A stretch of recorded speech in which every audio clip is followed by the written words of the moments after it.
Welcome to Cine Pro,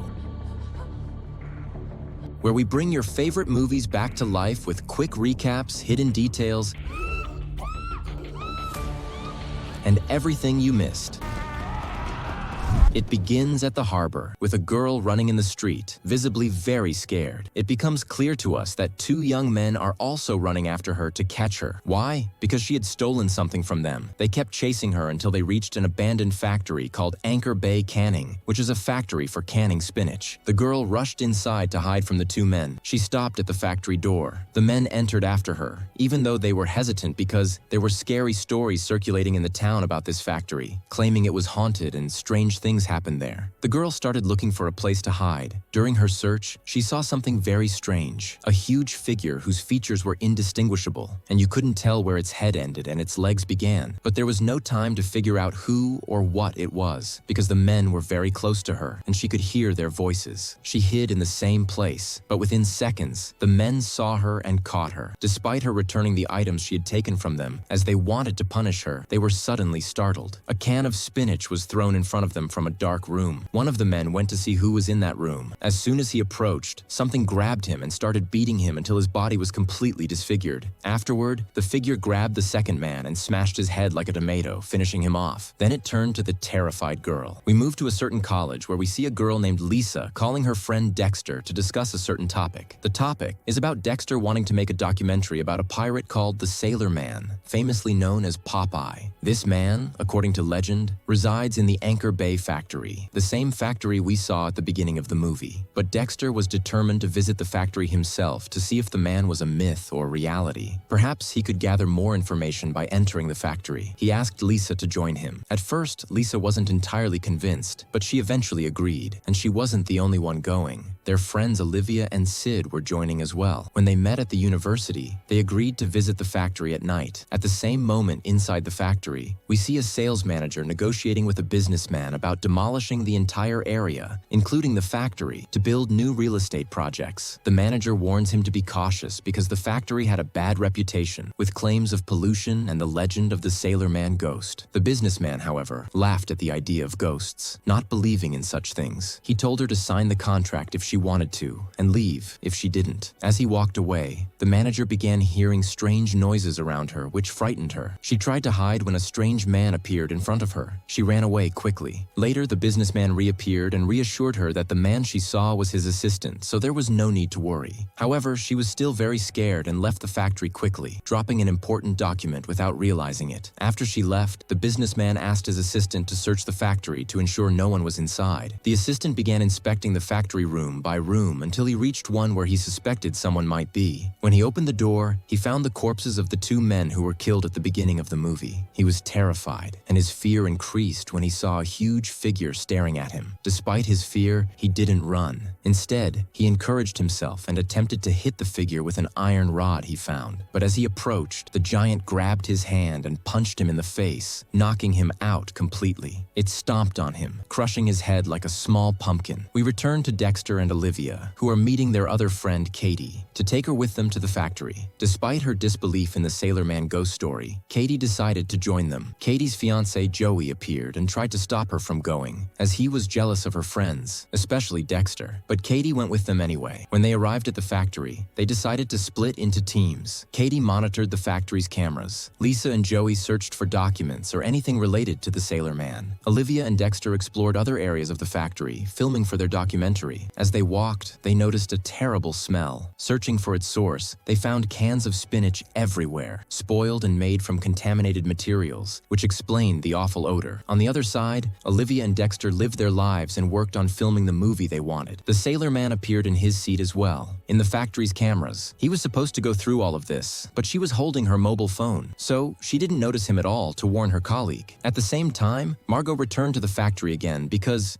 there was an important paper she dropped and didn't didn't notice. She only realized it after a while, or after she came back and found the paper she had lost. Afterward, she heard terrifying sounds everywhere. She grabbed her flashlight and kept looking around to see what was happening. The first thing she saw was a corpse of grass, which terrified her a lot. But what scared her even more was the sailor man, Popeye, who she confirmed at that moment wasn't a myth. By the way, he was very angry with her because, due to her, the factory was going to be demolished for the real estate projects she wanted to build. She started running quickly around the place to escape from him until she reached a room in the factory. But unfortunately, as soon as she entered, Popeye grabbed her by her hair. He pinned her against the door by her hair as well. At that moment, he kept pulling her hair violently until he completely ripped it off. This happened while Margaret couldn't move a single step further. Despite the pain, she kept crawling through the place, hoping to escape from him. However, she couldn't, because Popeye picked her up and placed her in the factory's canning machine and turned on the press. When he activated it, the machine kept pressing on her body until it crushed her like dough. Meanwhile, Olivia and Dexter were searching for any document related to the sailor man. During their search, they found a locked safe. Olivia managed to open it with a pin. When they opened it, they found a lot of documents. They read all of them and discovered very dangerous information. They learned that the factory was originally shut down because of toxic materials they used in the canned spinach they produced, which harmed many people. These toxic materials caused a type of neurological disorder, and the government covered up the news because the factory's owner, Lex Allister, was a businessman who owned almost half of the city's properties. Later, Dexter and Olivia met with Leith and Lisa again to continue their exploration of the factory. They kept walking until they reached a room with walls full of writings. The writing stated that the sailor man's name was Popeye. Another piece of information was that his favorite food is spinach, which we also already know. So, nothing new here. It was also written that as soon as you smell the scent of pipe smoke, you should know that you are moments away from death because Popeye would be very close to you as he always smokes it. So, as soon as you smell the smoke, you better run for your life. Meanwhile, Dexter set up his camera in the specific room they were in, thinking that if Popeye were to appear in that room at some point, they would be able to see him through the camera he had set up. On the other side, Katie's fiancé couldn't leave her with her friends all day in the factory. His friends told him that she probably went in with Dexter. They surely weren't going to look for the sailor man's ghost. The sailor man isn't a ghost. He's real.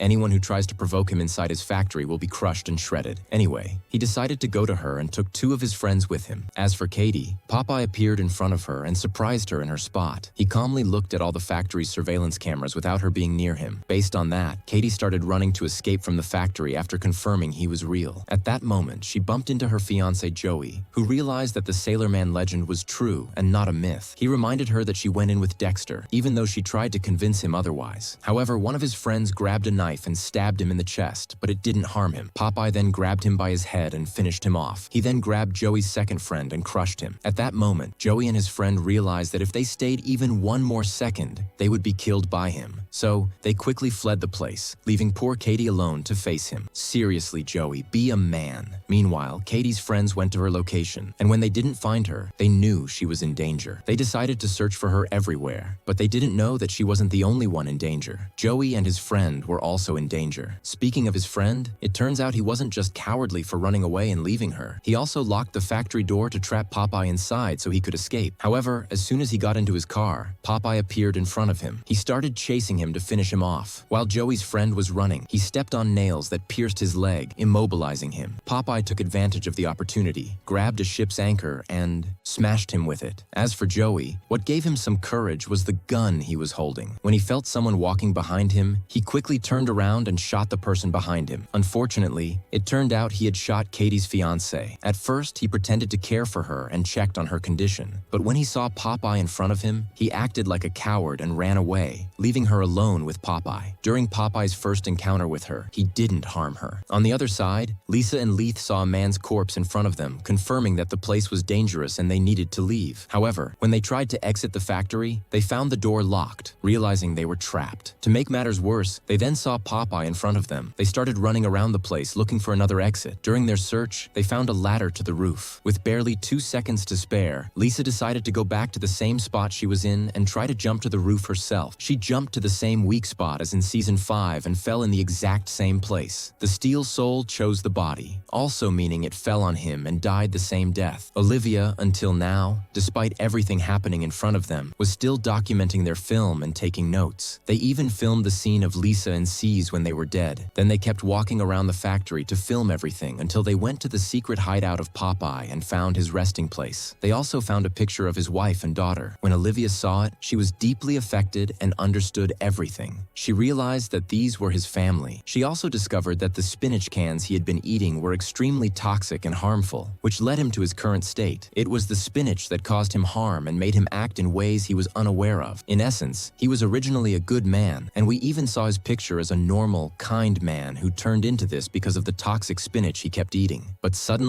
Popeye interrupted their talk and appeared before them. He hid and started wandering around, taking a box of spinach and leaving immediately. The men continued wandering around the factory and eventually encountered Popeye. When he saw them, he attacked Dexter and tried to throw something at him. But then something very strange happened. Olivia told Popeye to leave him alone. The strange part wasn't her saying that, but that Popeye actually listened to her and left him alone so easily. Later, when Olivia sat with Dexter to treat his wound, he asked her directly what had happened and how Popeye listened to her so easily. At that moment, Olivia got nervous and didn't answer. She simply walked away. Popeye then approached her himself and found out from her that she wasn't just anyone. She was his daughter, who had grown up and returned to take him away from all these people and stop him from eating the spinach that was ruining him. But then a member of the gang appeared and shot him, though nothing happened to him. When he appeared again, he grabbed Olivia because he now knew she was his daughter and used her to threaten Popeye. At that moment, Popeye attacked and freed her, telling her and her companion to leave immediately. After they left, Popeye grabbed the gang member and literally destroyed him. Olivia and Dexter, after leaving the factory, found Katie and were relieved that she hadn't died, as Popeye had spared her. So the three of them left the factory safe and sound, but they will surely return one day to take Popeye with them. At that time, he will reunite with his daughter. Finally, the factory was deemed too dangerous to demolish after everything that happened, which angered the businessman who wanted to demolish it for his new projects. In his anger, Popeye appeared before him, grabbed his head, and crushed it to make sure he wouldn't think of selling or demolishing the factory as it belonged to Popeye. And that's where the film ends. We learn that Olivia promised Popeye, her father, that she would return to take him with her.